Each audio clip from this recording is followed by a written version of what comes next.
Do you want to know how to follow up with every single one of your leads every single day and not miss anybody along the way? Well, good, because I'm going to show you how to do exactly that with an automated email sequence. So stick around.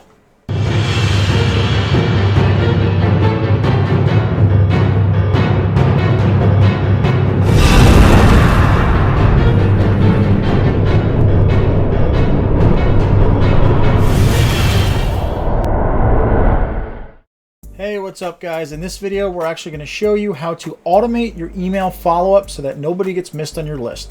Because if you're new to affiliate marketing, I'm sure you've noticed that a lot of these big name players, they seem to be able to manage a list of tens of thousands of people, by themselves, and they never seem to miss a single customer ever. And as a beginner and as a newbie, you might be like, how do they do that? No one person can write that many emails. Well, the secret is that they do it through automation, and I'm going to show you how to create that in this video. And stick around to the end because I have a giveaway that's going to make your life a lot easier. Now, it doesn't matter really what you're selling as an affiliate, it doesn't matter what niche you're in. All email automations have the same basic parts and they kind of go out in the same basic order. The only difference really is how you write them. The first email that always goes out as part of any kind of automation is the initial introductory / fulfillment email. In this email, it's important that you fulfill whatever promise that you made on the landing page. So if you were offering a free PDF, a free case study, whatever you were offering for free to get the person's email address, you better make sure there's at least a link to it or it's attached to this first email to maintain credibility. This is also the email where you might introduce yourself. If you're promoting a product in a way that your face really isn't attached to that landing page or to the ad, they want to know who's actually sending them the email because people relate to people, not necessarily brands. So you actually want to put a name on the email. So in this first email is actually where you attach your name and introduce yourself. Depending upon the value of the product that you're selling, whether it's a little bit more expensive, you might want to do a full soap opera sequence, which is another topic for another video. But basically that's a series of 3 to 5 emails that kind of tell your story and sell the product via story rather than traditional marketing type emails. After your initial fulfillment email, you want to have a couple of product specific follow-up emails.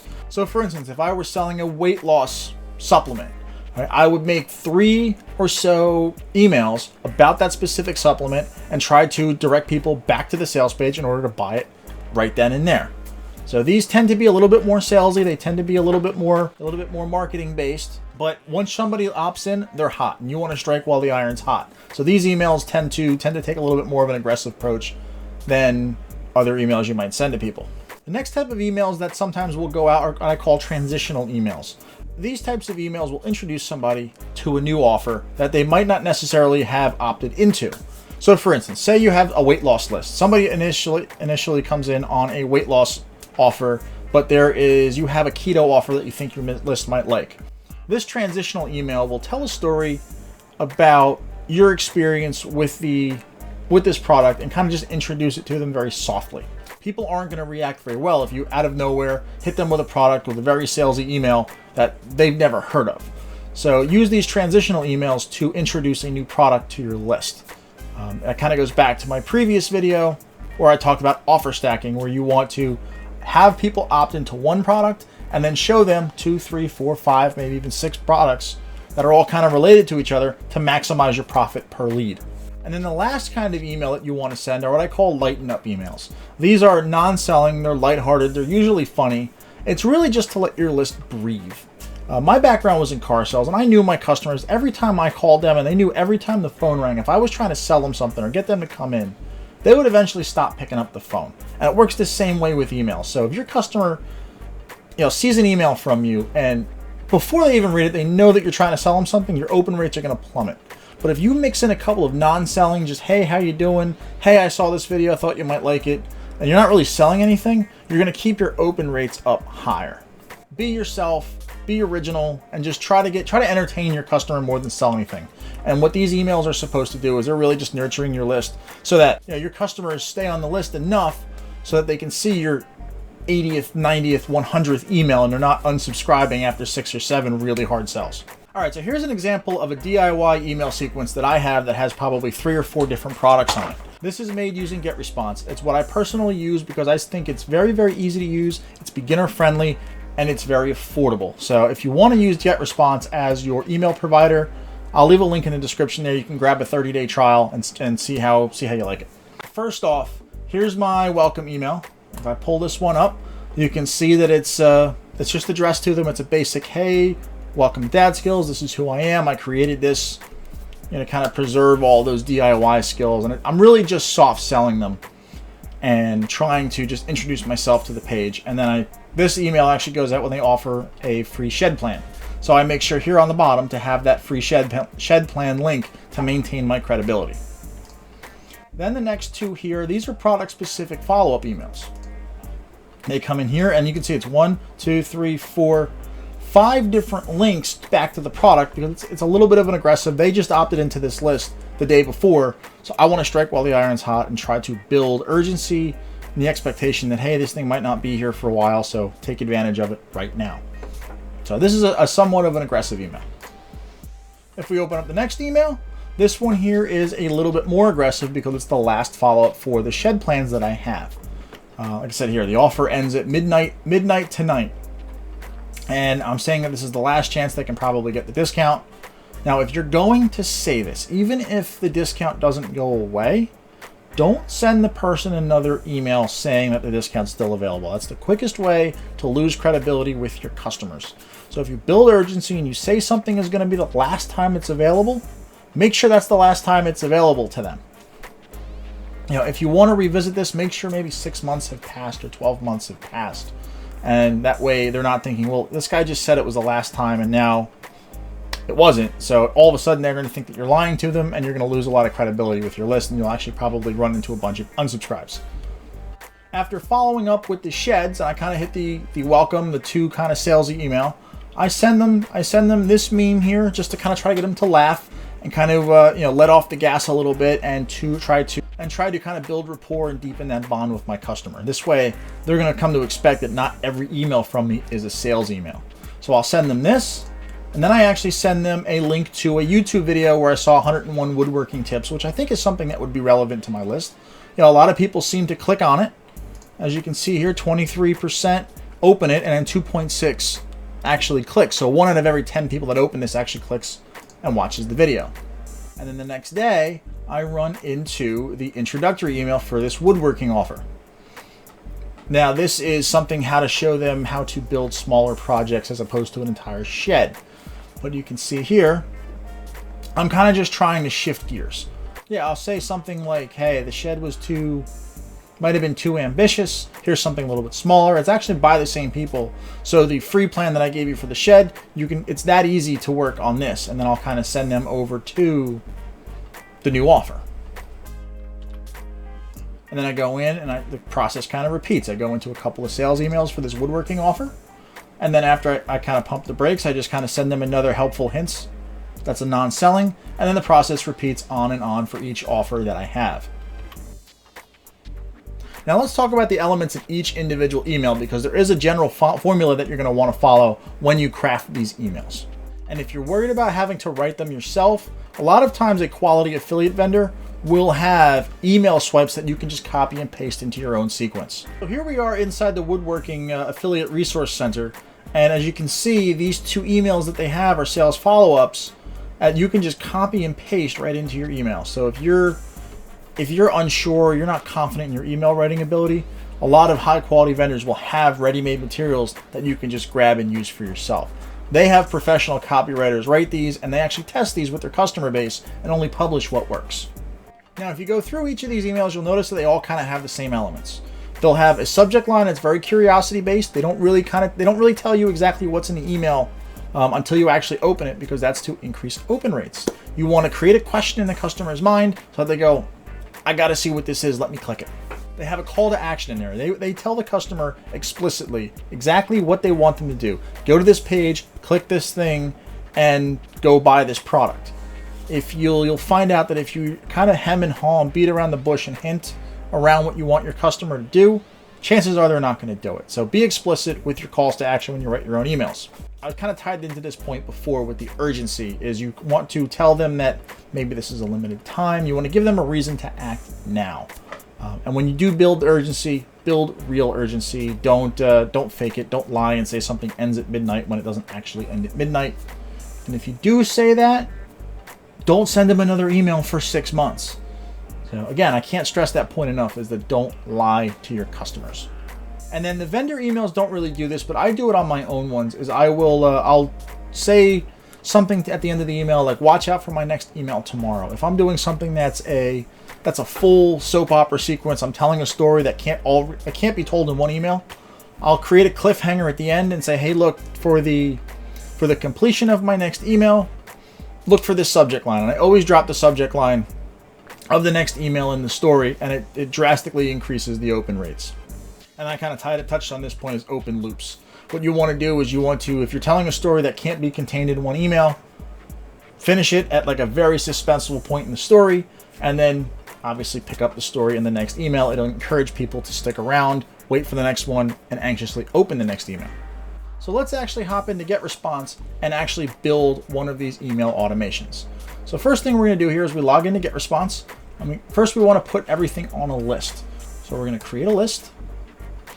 Go up here, and then we're going to see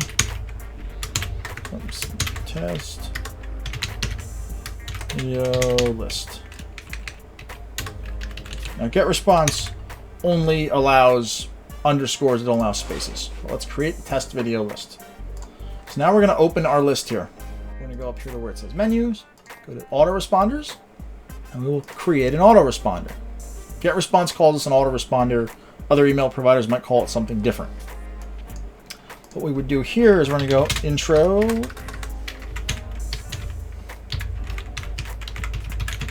/fulfillment, and we're going to send this day 0, which is the same day that they got signed up. And then of course we go and we pick our list.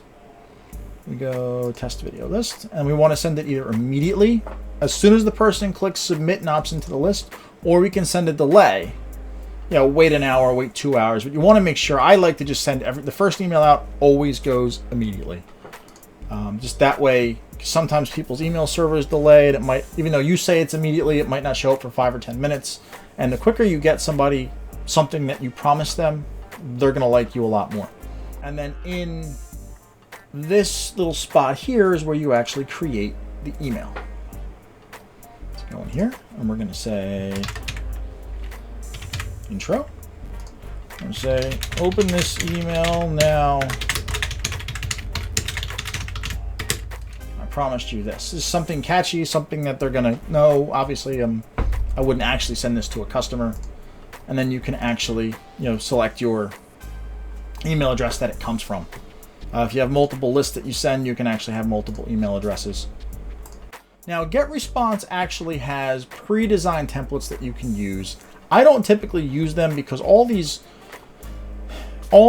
pictures and beautiful different fonts, and they might look great, but they take a long time to load inside of your customer's email client, and people generally just want to get to the meat and that's it, and be done with it.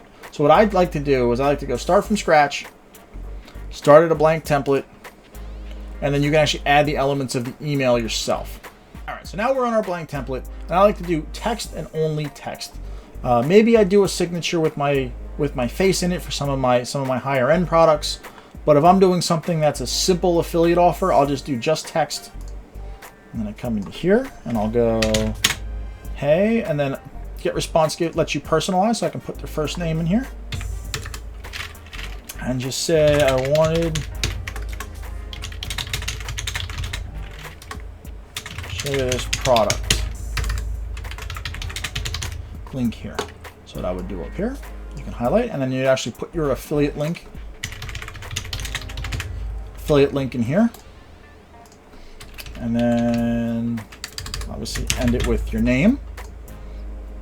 And to make sure this doesn't actually get into spam filters, you can actually go plain text. This will allow email clients to read it easier. So HTML to plain will take whatever you wrote up here and put it into plain text so that email clients can read it.